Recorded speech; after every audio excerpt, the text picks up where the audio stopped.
这都7天过去了，怎么还没有消息？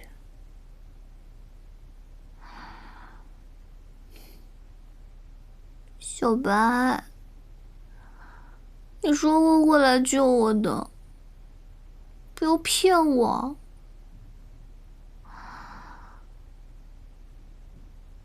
唉。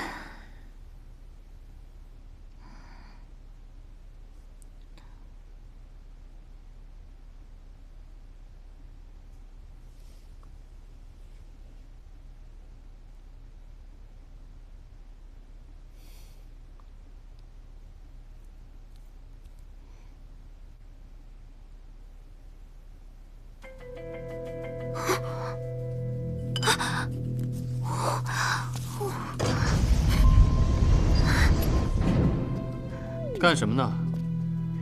你最近倒是挺无聊的。拿来我看看。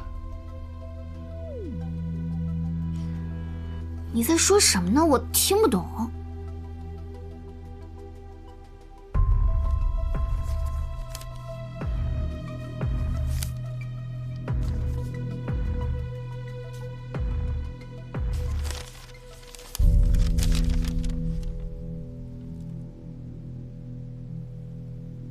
这千月洞的地图虽不金贵，可也不能让那萧白拿去。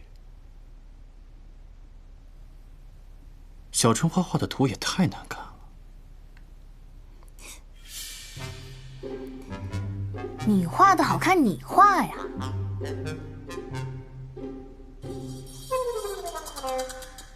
我都记得，不用画。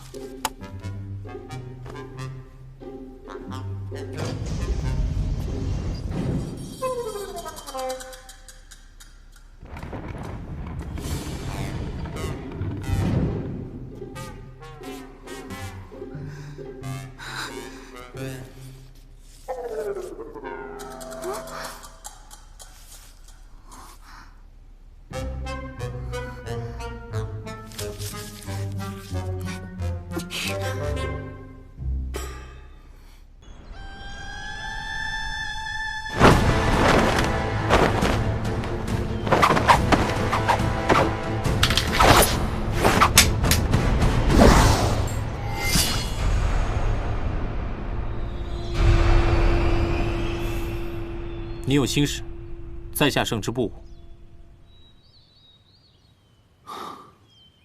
已经这么多天，羚羊可有消息？确实奇怪，杳无音讯。上盟主，羚羊传信，上官秋月有所察觉，暂停行动。他出不来，不行，我要去救他。哎，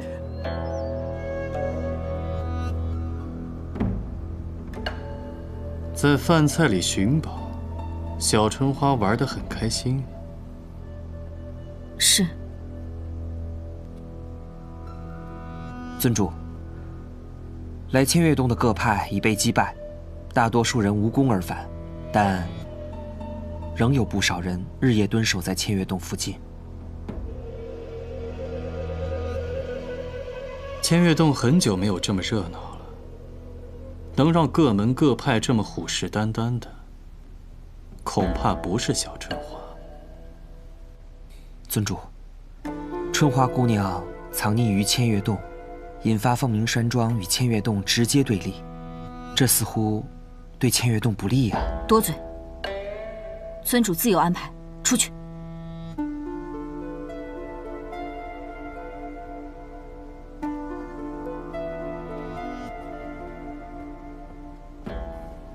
我有何安排？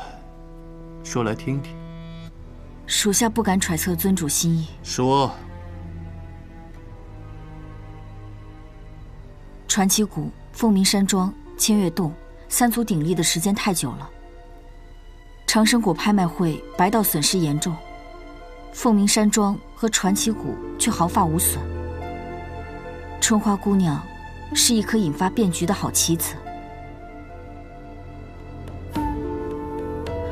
属属下不敢揣测尊主的安排。你这么理解，倒也不是坏事。可小春花不是棋子，她是我妹妹。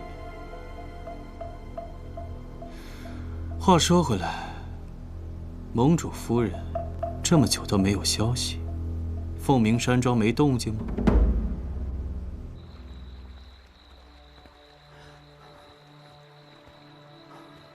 分头找找。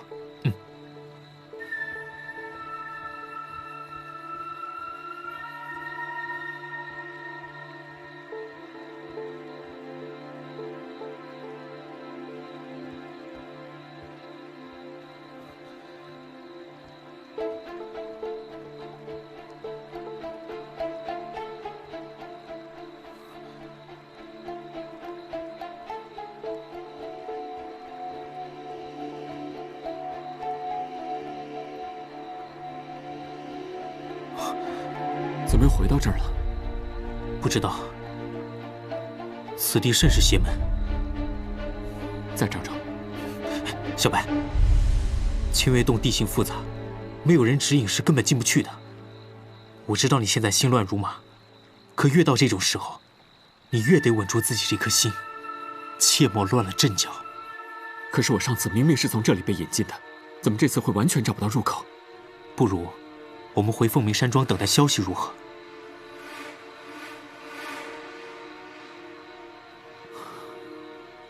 走吧。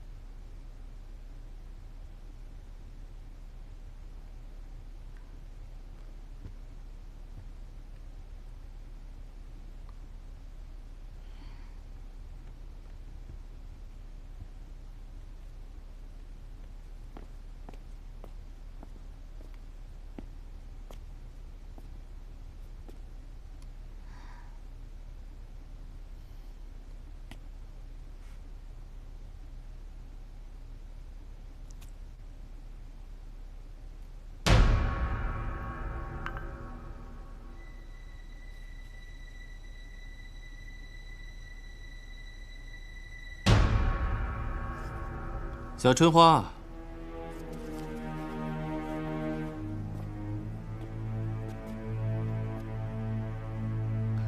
小春花一见到我就紧张，这是为何？你不过是自己无聊了，所以才会想起我。也可以这么说，小春花就是我的解药。只要哥哥一见到你，就不用担心你会无聊，自己也不会无聊。来，陪哥哥下棋。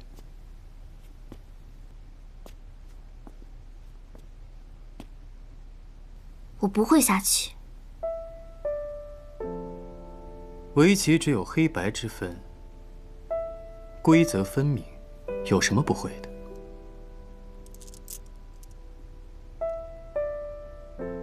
小春花看好，这黑棋就是哥哥，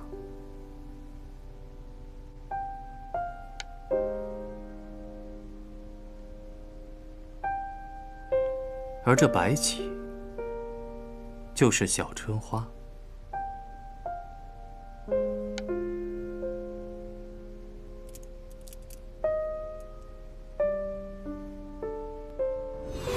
这一黑一白两枚棋子，好比上官慧和萧老盟主，唯此二子相生相依，仿佛置身于一场棋局之中。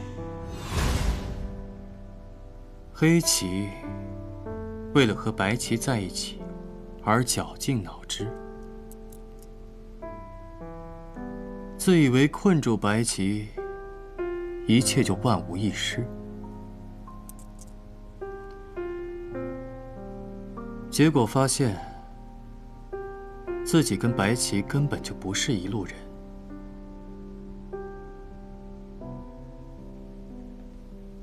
黑棋越努力，白棋就越痛苦。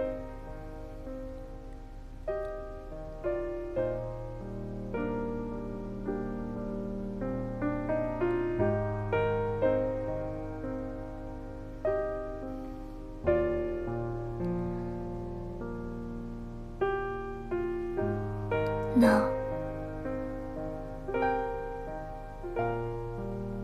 黑棋想好该怎么办了吗？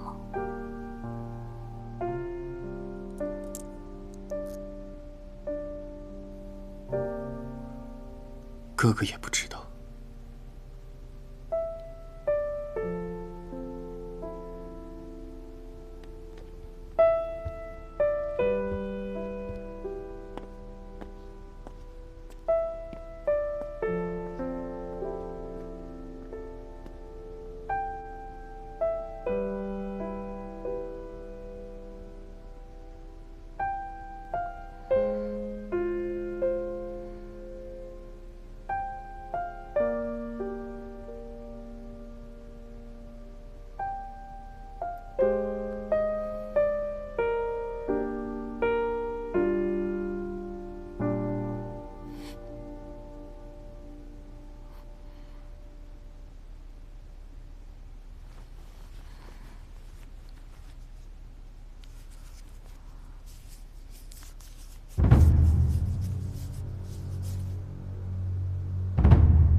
查过了。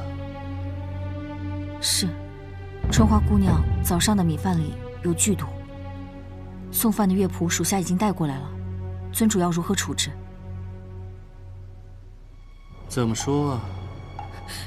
属下只是从厨房取了饭才送去春花姑娘那里，属下为时不知。恐怕不是她。那问题出在厨房。明知道出了事，尊主第一个就会查到厨房，他们应该没有那么大的胆子。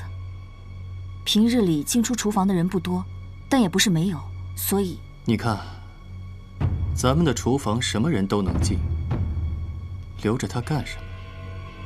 杀了。属下明白。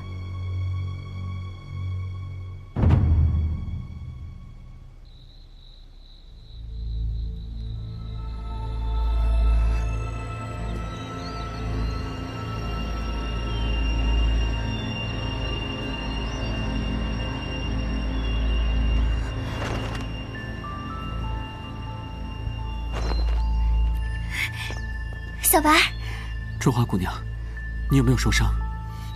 我没事儿。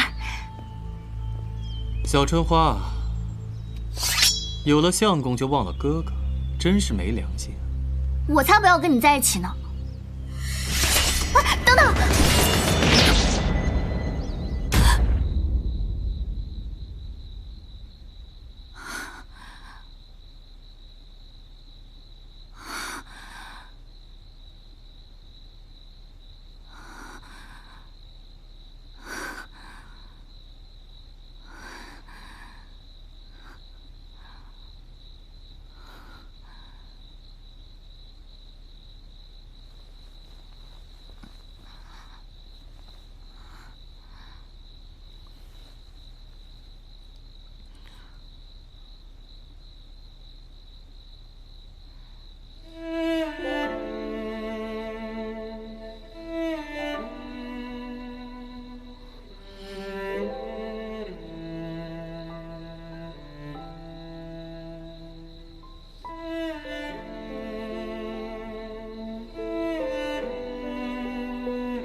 大魔头死了，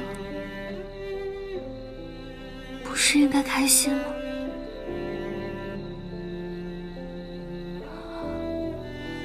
我为什么那么难过？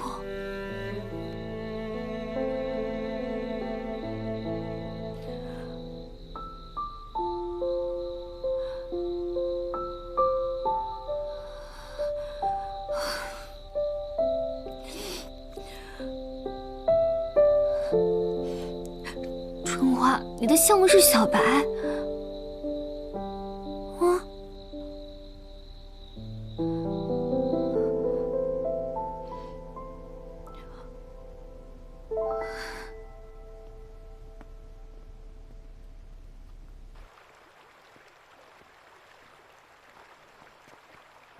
春花姑娘，你这是要去哪儿啊？你管得着吗？那不如我带姑娘去见尊主。没必要吧，而且他很忙的。那就请吧。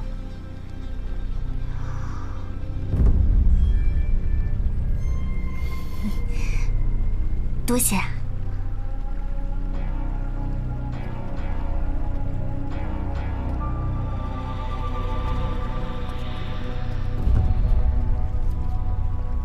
跑吧，你跑得越远，上官秋月的心就越乱。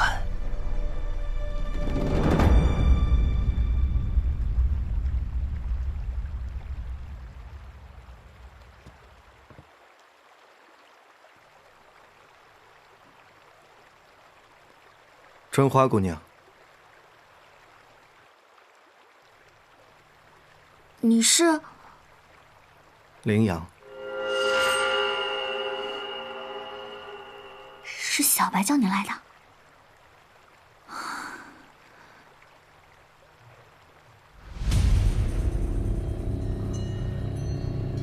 可小白说，暗号是枚白棋，这怎么是枚黑棋啊？春花姑娘，得罪了。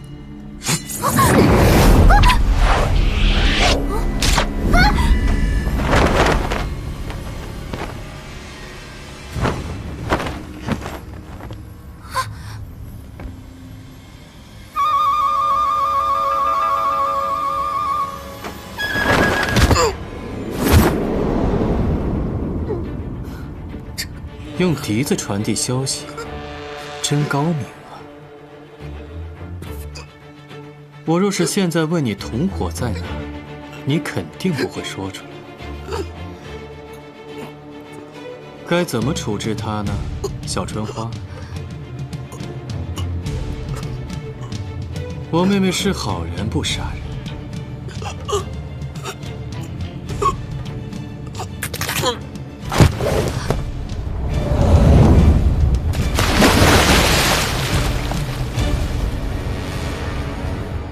羚羊挂角，无迹可寻。他们不可能没在我千月洞安排奸细。我找了这么久都没找到，藏得真好。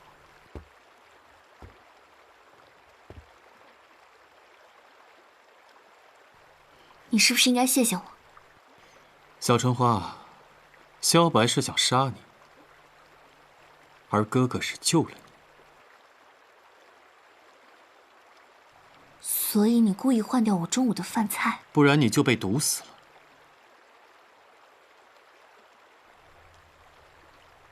要么饭菜毒死我，要么派人来杀我。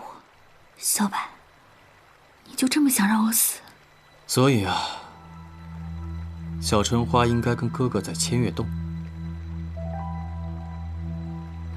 你也没比他好到哪儿去。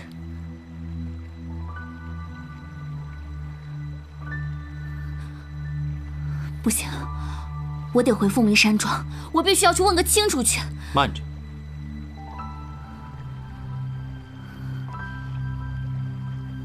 你看，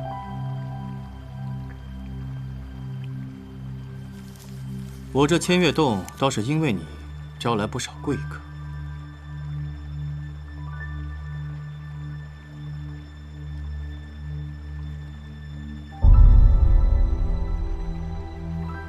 你就这么在意长生果？我要去问个清楚。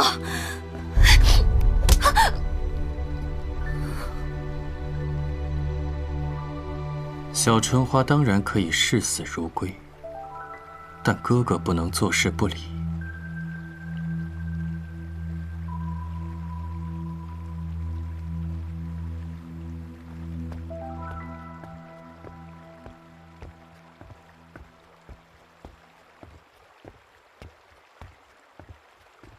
尊主，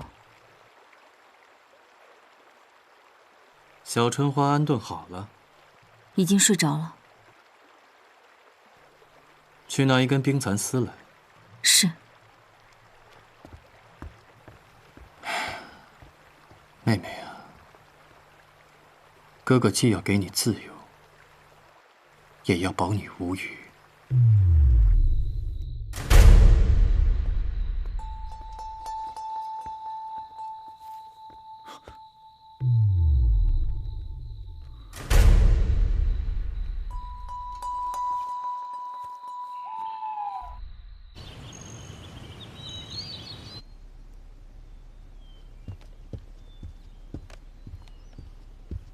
上盟主，你找我？爹，宁儿，这个玉佩，你可曾见过？上盟主，这玉佩怎么会在你手上？难道是林阳来了凤鸣山庄？果然，林阳的确来了凤鸣山庄，只不过他已经死了。难怪最后的笛声那么奇怪。看来是千月洞发现了林阳的身份，并用这种方式羞辱凤鸣山庄。既然林阳的身份已经暴露，上官秋月一定不会放过春花姑娘。等等，大家不觉得事情蹊跷吗？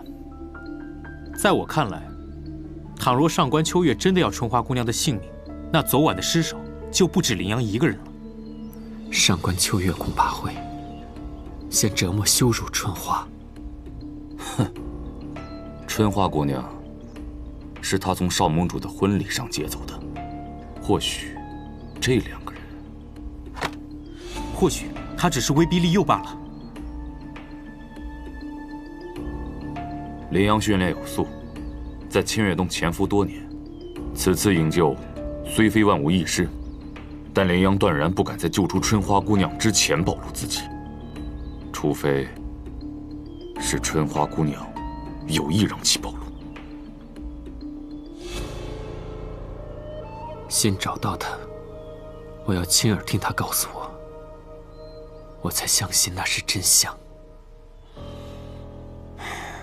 看来是老夫多嘴了，我只希望少盟主切勿一叶障目，中了上官秋月的圈套。哼！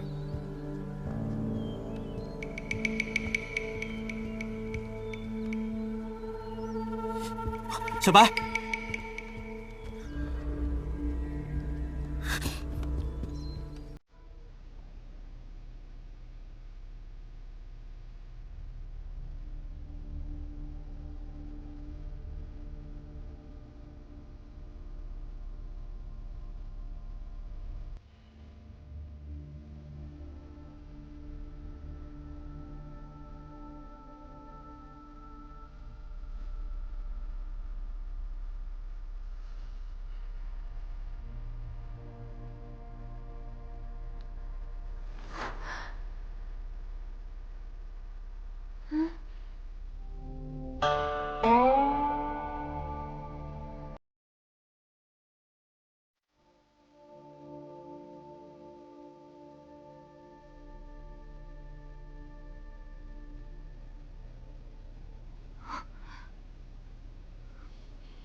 春花姑娘醒了，吃点东西。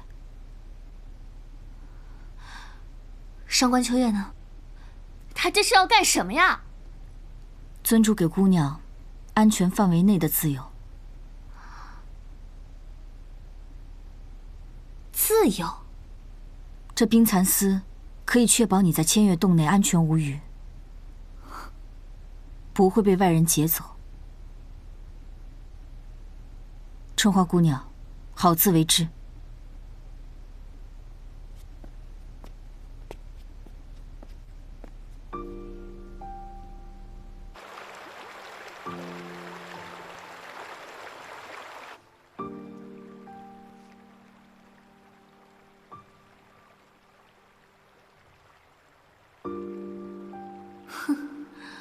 自由，上官秋月，你真是失心疯了，把人拴在身边，只能顺着你的旨意行事，也叫自由？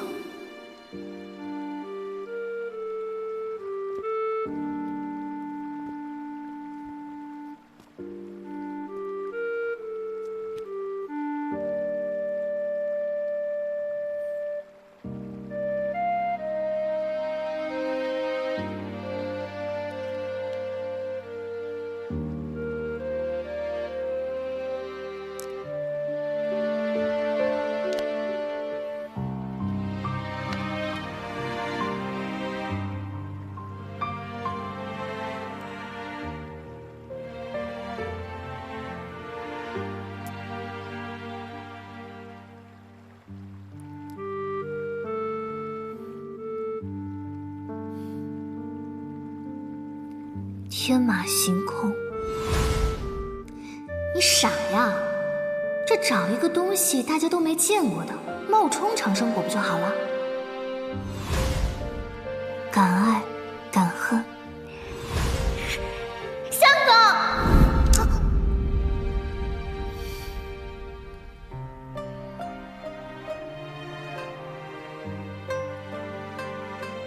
更敢舍弃。我愿意放弃永生。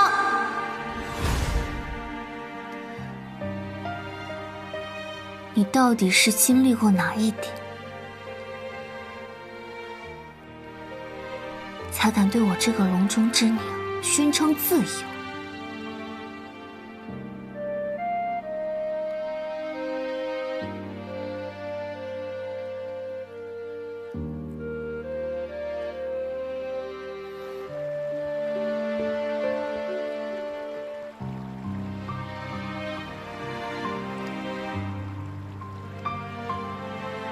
真以为我跑不掉吗？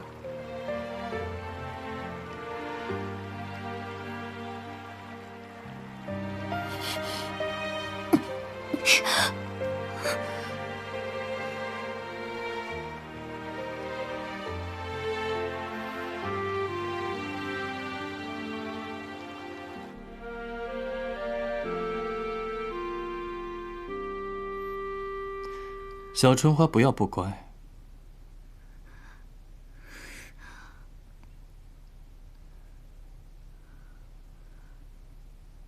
乖？你是想让所有人都跟你的提线木偶一样听话吗？不要动气，疗伤要紧。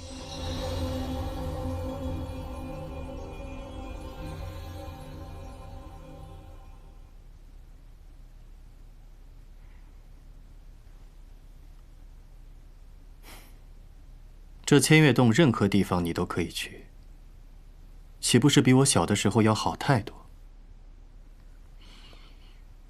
又要开始讲故事了吗？我小的时候，被人关进一个冷冰冰的地方，那里只有我一个人。好在那人临走前传了我一套心法口诀，我就每天念给自己听，要不然连怎么说话都不会。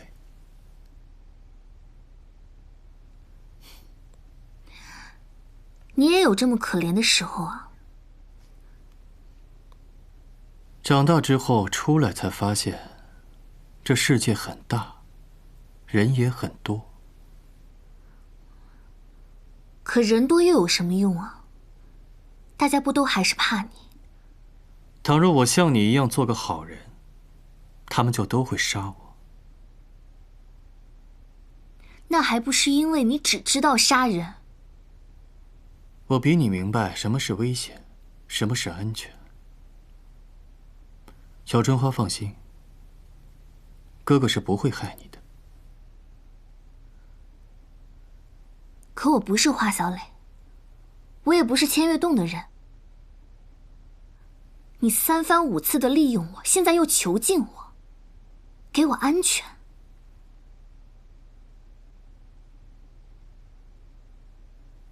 你说，你要我怎么相信你？那你想怎样？我要去找小白，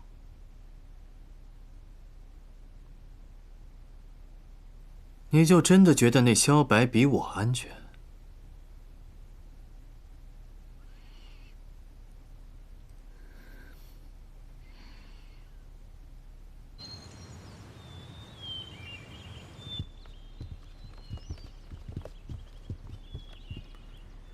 上官秋月还送来了这个假长生果，他对这个没有兴趣。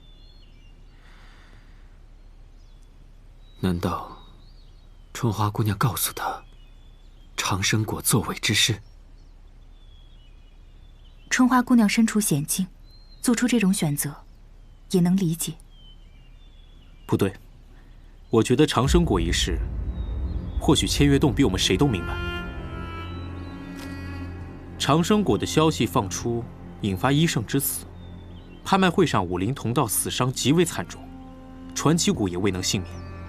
本想借婚礼之名销毁长生果，可偏偏这个时候上官秋月劫走了春花姑娘。所有的事端，唯独千月洞明哲保身，置之事外。上官秋月真是狡猾。此次千月洞和凤鸣山庄产生对立，却是为何？那就恐怕是情难自禁了。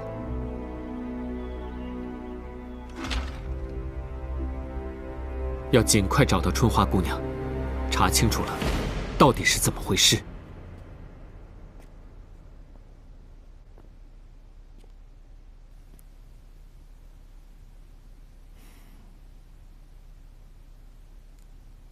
哥哥给你说，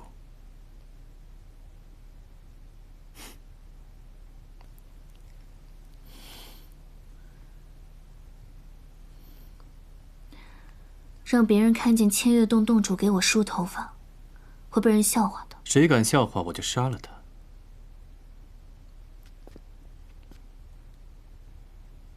那你为何不杀了我？难道我身上还有什么值得你利用的地方吗？让别人看见千月洞洞主给我梳头发，会被人笑话的。谁敢笑话我就杀了他。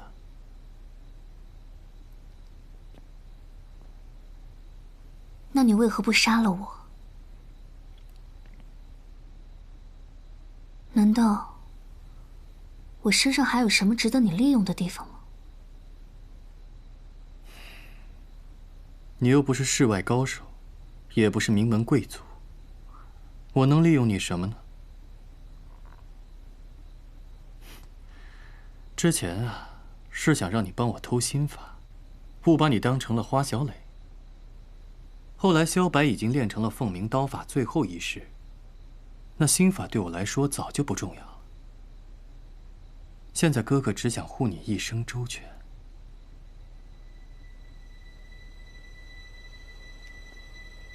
我不要你护我什么周全，我只希望你能高抬贵手，放我走，放你回凤鸣山庄。妹妹，那萧白是想杀你，在我千月洞还想起杀心。我放你回去，你岂不是死路一条？我相信萧白。那萧白到底有什么好的，让你这么托付？我要真正的爱情。萧白就是我第一眼认定的人。妹妹啊，你太固执了。这天下有那么多大路你不走，偏偏走一条错路。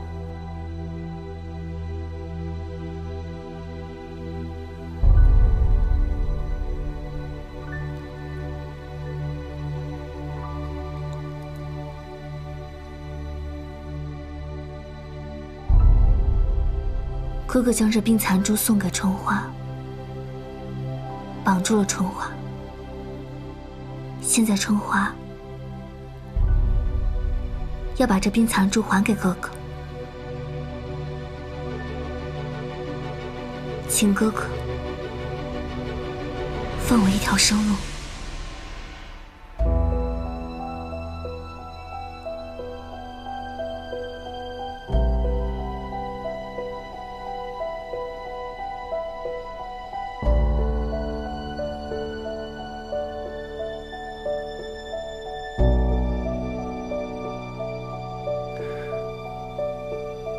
你看，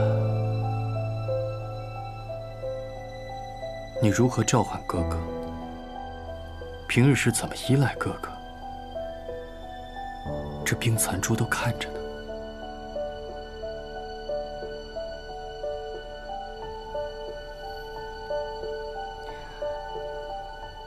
春华，谢谢哥哥保护。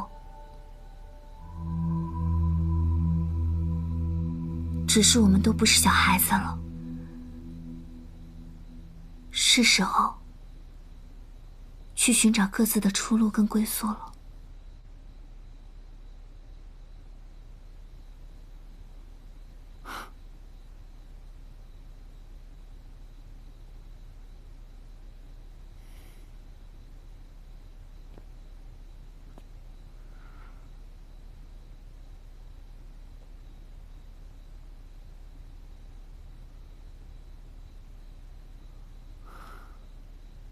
我的妹妹长大了，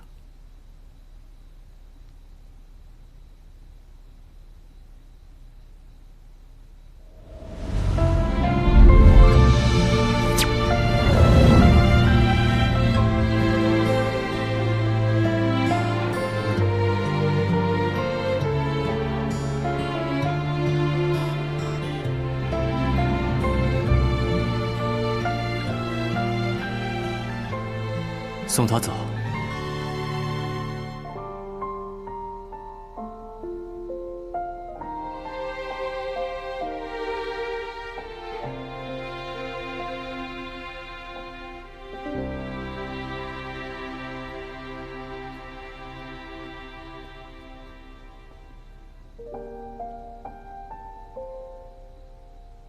春花姑娘，既然心意已决，就请离开吧。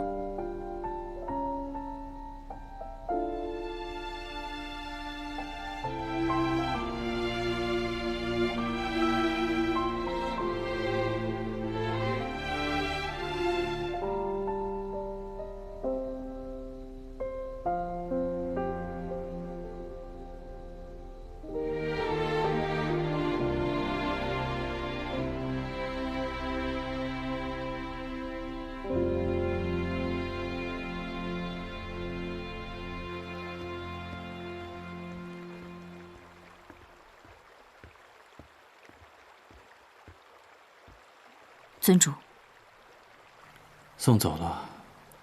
是。传奇谷的游丝是不是快不行了？是。副谷主爱惜娇妻这一事瞒得还挺好，把游丝病重的消息散出去。上盟主，春花姑娘回来了。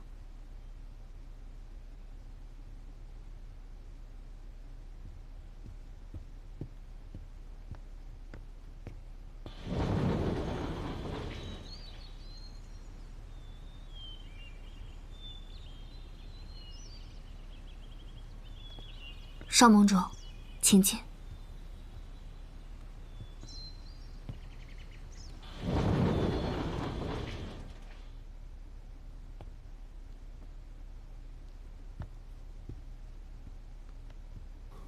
春花，放手。你是不是和上官秋月？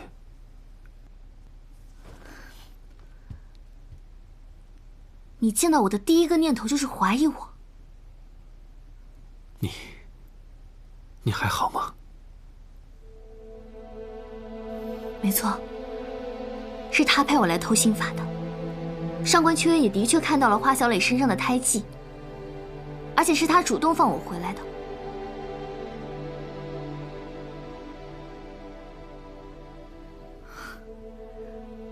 怎么？觉得我玷污了你凤鸣山庄的名声，你要杀了我？怎么会？我明明去千月洞找过你，可是……所以找不到我就想让细作来杀我？什么？我怎么会杀你？我明明信你，我一心一意的要救你。你听了上官秋月这么多话，怎么可能还相信我？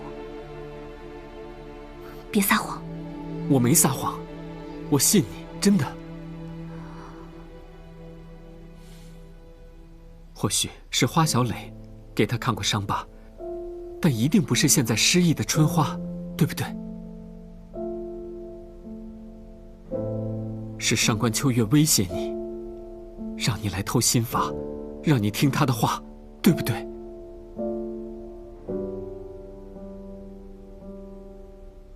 即便是我把心法给你，但上官秋月并没有得到心法，是吗？我给了他一本假心法，所以我怎么会不信你？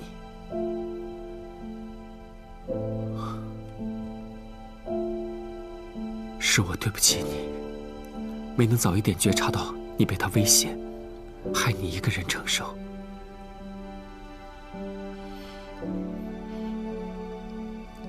那在此之前，你是不是觉得是我玷污了凤鸣山庄的圣名，要派林阳来杀我灭口？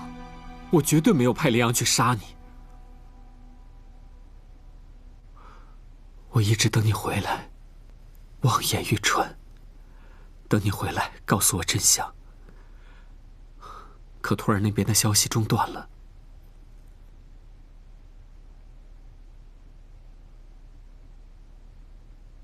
真的不是你？我绝对没有下这样的指令。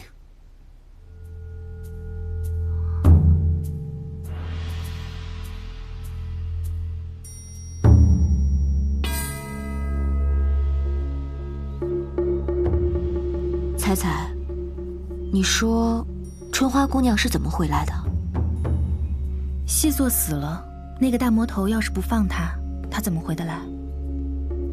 那她与大魔头之间一定不简单，说不定她这次回来带着阴谋诡计。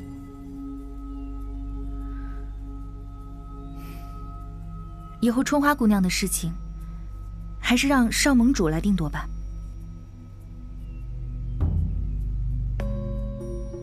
那你相不相信他们之间有私情？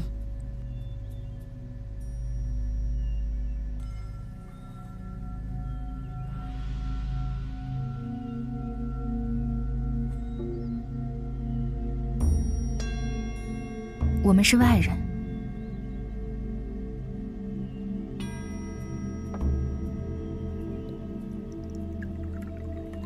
上次你中毒，所有人都束手无策。春花姑娘居然带来了解药，然后大街小巷都是这种解药。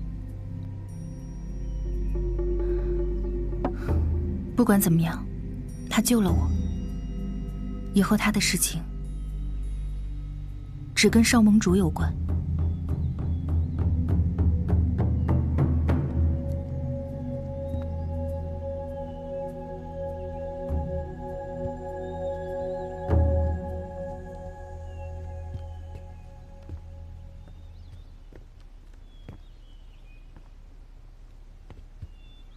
怎么样，聊透了没有？春花确实是被上官秋月所利用，但她并没有对不起凤鸣山庄。但是你不确定，春花和上官秋月之间是不是真的有私情？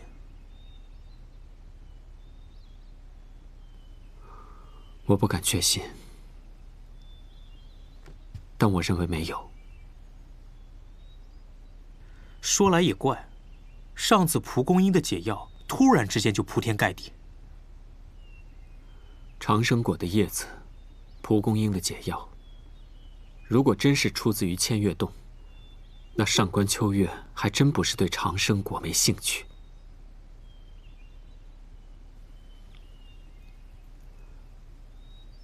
春花说凌阳在千月洞试图要加害于他，春花不会撒谎，中间差错。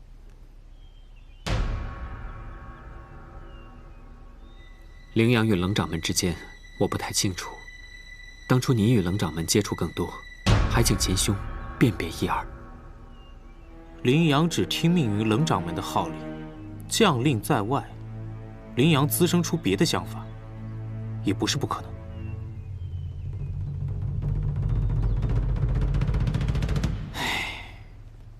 怪不得春花姑娘这次回来，与以往大不相同。你好好安慰安慰她吧。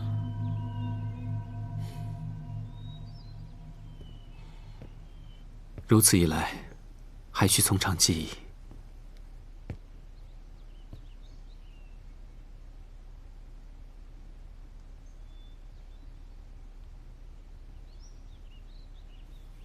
不好意思，打扰了，我待会儿再来。春花，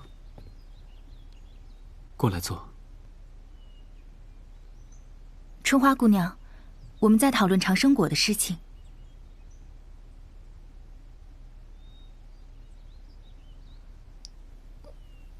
我只是想来看看大家好不好。我知道了，我先走了。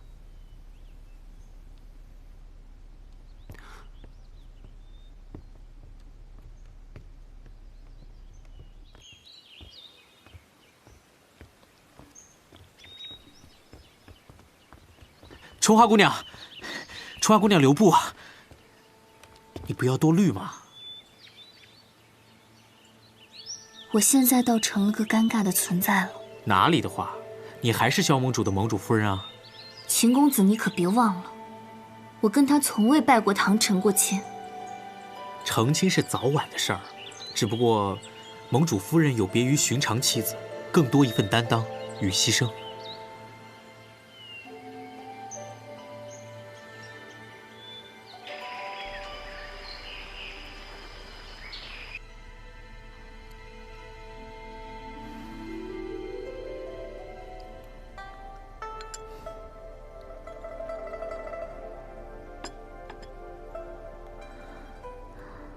夫君，你不要担心，我是因为今天没有涂胭脂，所以气色不好。夫人哪里气色不好了？明明还是很漂亮。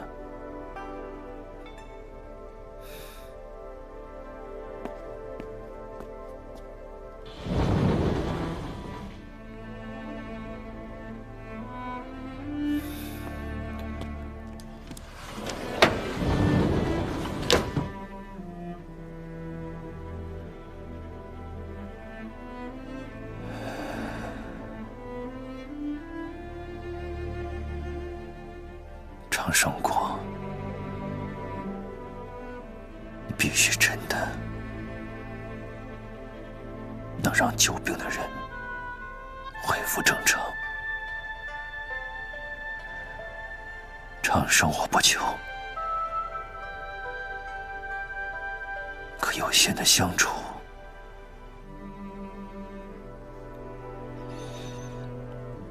这总得给吧。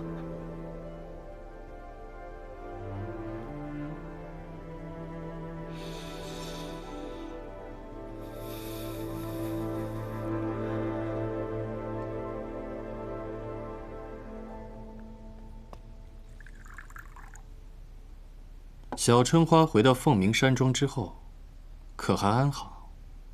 据属下查探，春花姑娘回到凤鸣山庄的消息尚未传开。是保护的太好，还是你们被骗了？属下大意。起来吧，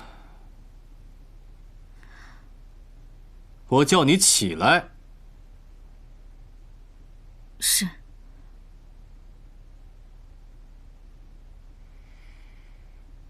傅夫人的身体状况怎么样了？傅夫人命不久矣。这可如何是好啊？傅楼爱惜他夫人，就像爱惜眼珠子一样。这事儿外面都知道了吧？眼下街头都在议论。这些议论的人也都不是什么好人，都等着跟傅夫人抢长生果呢。属下即刻就去安排。等一下，太过于简单粗暴，反而就不好玩了。我倒想看看这些准备抢长生果的人会拿什么来交换。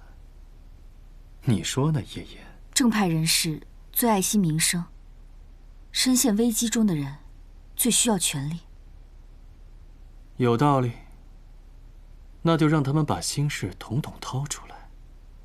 属下即刻就去办。取名罪己书可好？名字不错，去吧。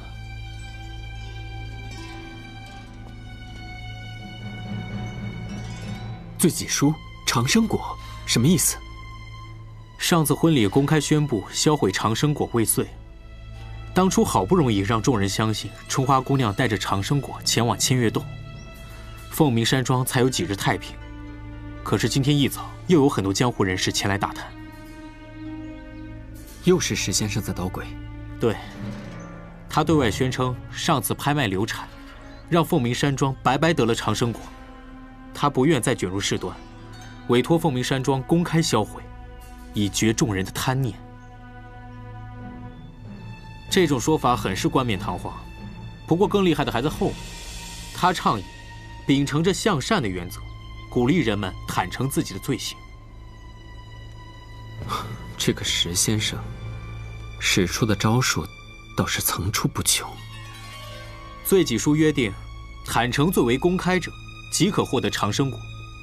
他希望有一个放下屠刀、立地成佛的好案例，激励着从恶的人向善，也会有个好出路。我怎么觉得他没有安什么好心？对，他确实没有安什么好心。他屡次提起长生果在凤鸣山庄春花姑娘手里，不把它销毁，难以平复众人的猜忌。还说起凤鸣山庄在江湖中一言九鼎、百年基业的领袖地位，这种程序正义，好像只有凤鸣山庄来做才最为合适。公开销毁，拍卖会上已经血流成河，现在已经有不少人对此产生疑虑，不想再惹出太多事端。不如我去澄清这件事情如何？不可，罪己书这个法子还不错，我倒真希望到时候有个大魔头出来，坦诚自己的罪行，拿了长生果，从此一心行善。可是谁来当这个人最为合适呢？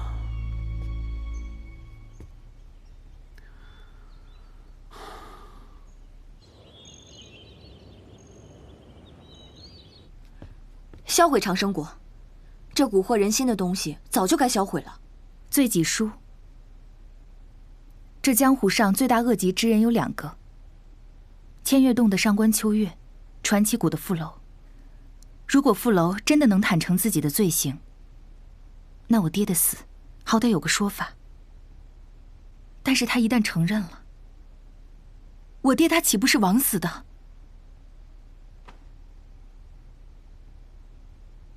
江湖大义和个人恩怨比起来，猜猜自当选择江湖大义。我不同意。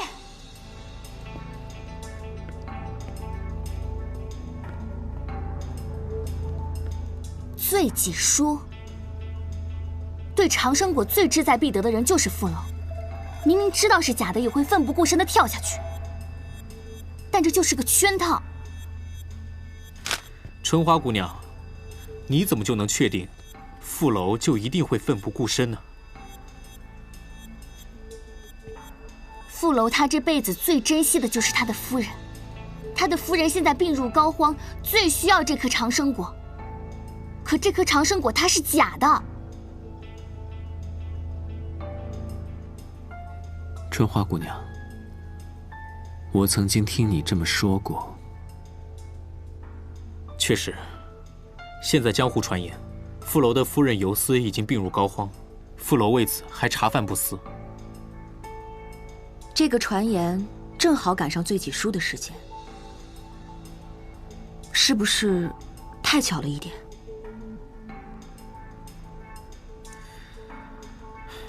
恐怕他的真心还不敌我对冷姑娘的一片赤诚。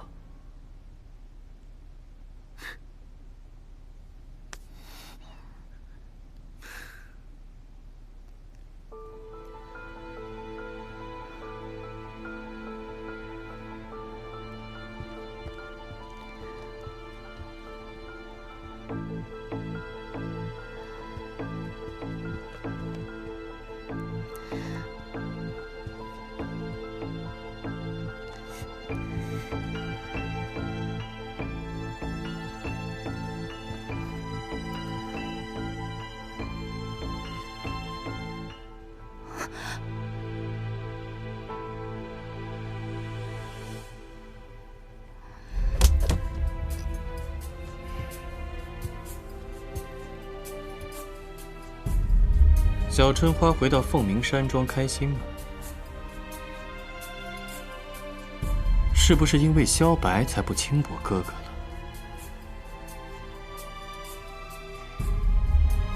妹妹这个反应是承认了？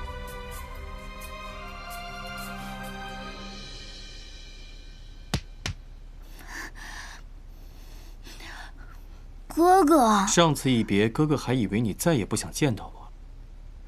今日偶然路过，发现你在找冰残珠。哥哥，我真的是一时情急。你看，情急的时候想到的也是哥哥。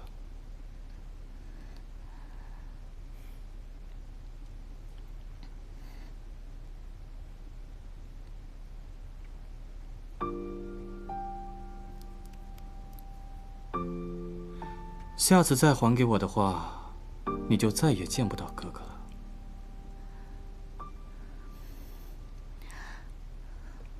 哥哥，你能不能带我去传奇谷？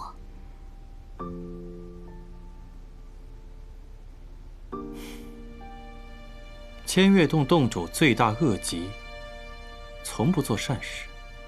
但既然是妹妹的要求，那哥哥一定得答应你了。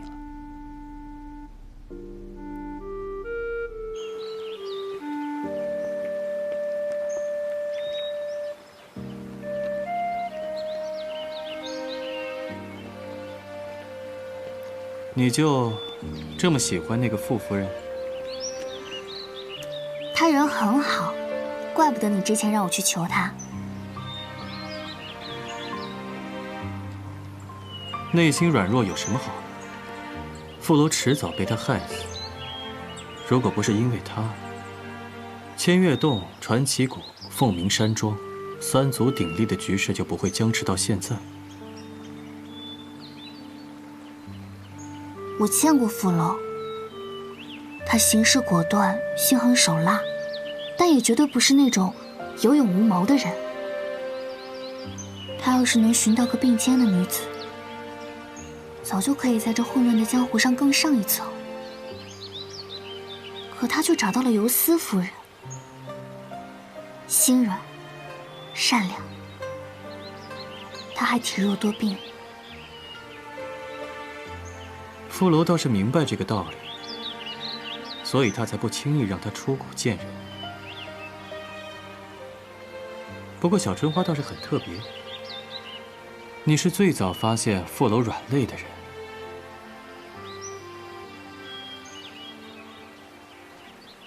也许，这就是让我放弃永生，也想寻找的爱情。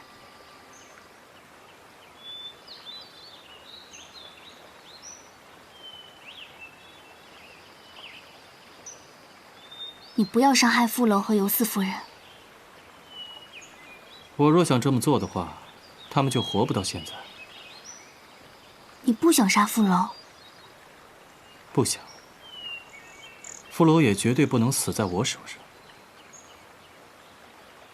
也对，毕竟传奇谷也不是那么好对付的。哥哥若是杀了他，岂不是又多了一组敌人？我从来不怕敌人众多，况且杀傅楼也没那么困难。那哥哥，你跟傅楼谁的武功更厉害啊？小春花，杀傅楼根本不需要武功，关键是你要知道一个人的弱点。如果知道他的弱点，这个人就容易对付得多。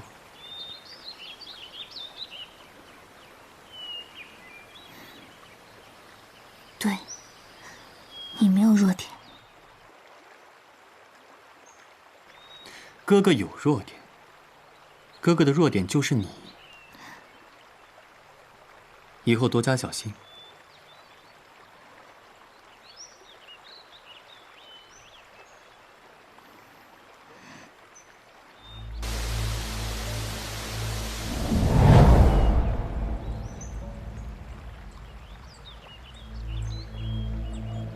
这个游丝倒是好说，不过这个副楼主小春花应付得了吗？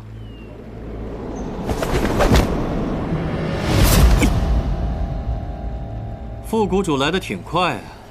上官秋月，长生果在凤鸣山庄的消息是不是你散布的？耍人耍得好玩吗？我看副谷主是关心则乱，所以你就来传奇谷看我笑话？那可就错了。我这次来是专程给副谷主送帮手的。我之前曾请求你联手，当时你断然拒绝。我不信你此刻又安什么好心。我的好心的确不多，可是为了我妹妹，这次我勉强挤出来了一点。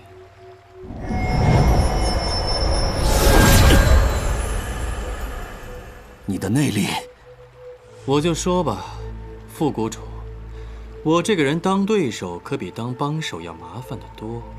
你说的帮手，就是他吧？啊，是我。他既然没了长生果，也就没用了。哎，我这个妹妹是相当的有用。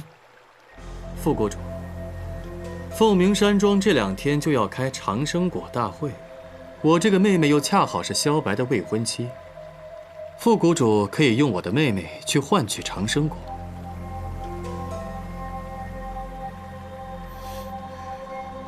你还考虑的挺全的。哥哥，这还不是为你着想。切。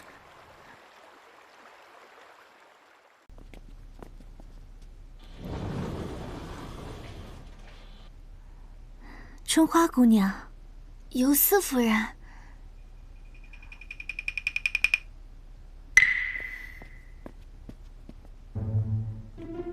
你怎么来了？